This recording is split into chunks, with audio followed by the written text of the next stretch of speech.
Homework pressure? No more. At Spring Library, we explain every topic in simple way. Join the learning family and score high every day. All right, welcome back. For this problem, we've got, this is going to be a little hard to fit this all on here, so I'll draw my coordinate plane a little bit smaller today. We got 4 vectors here. First vector, I'll draw these all in green today, forms an angle of 60 degrees with the negative x-axis. It has a magnitude of 113 newtons, or actually, excuse me, this is just measured in units. We'll call that vector A. The second vector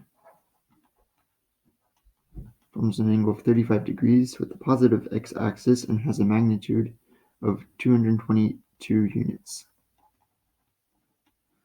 The third vector, vector C, looks something like this. Forms an angle of 23 degrees with the positive x-axis, has a magnitude of 177 units, and we'll call it vector C.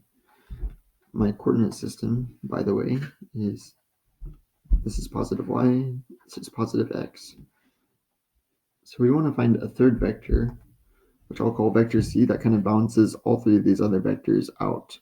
So my physics intuition here tells me that it's going to look something like this. We'll call that vector D, because the other ones are A, B, and C. All right, so to do that, we can find the x and y magnitudes of all these other vectors and find out what we can add to them to make them turn into one big fat 0. So I'm going to kind of make a chart here, just because this is going to be a lot of numbers we're dealing with. There's x and y components for A, for B, for vector C, which will give us the x and y components of vector D. Excuse me, before we get there, I'm going to write total right here. And we're going to take the negative of whatever the total is to get D, so that it all equals out to 0. Hopefully that'll make more sense as we go along here. So the x component for vector A is in the negative x direction, has a magnitude of 113 units. We'll take the cosine of 60 degrees. The y component is also negative, and that's going to equal negative 56.5 units. The y component is also negative. We're going to scale it by 113. It's going to be times the sine of 60 degrees. That's going to give us a negative 97.9 units. Vector B is in the positive x direction, has a magnitude of 222 units times the cosine of 35. That's going to give us 181.9 units.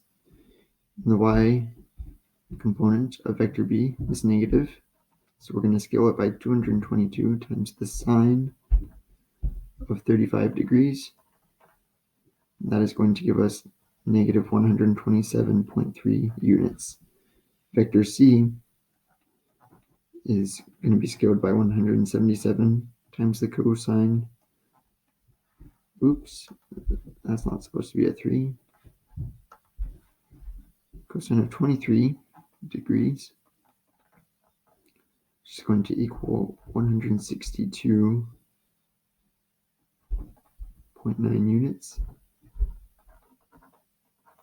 The y component is 177 times the sine of 23 degrees, which is equal to 69.2. All right, that is a lot of numbers. I guess it's only 6 numbers, but it took a while to write it all out. We're going to add all these up right here. So all these x components, all these y components together to get a total vector, right? So basically this is the resultant vector of A plus B plus C. That's what I really should have written right here, not total. This is going to equal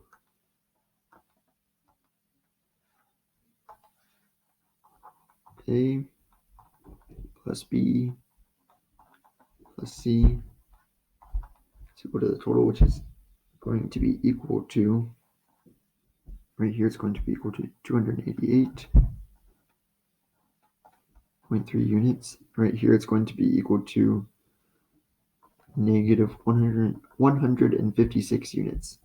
So we can take the negatives of each of those to find the x and y components of D.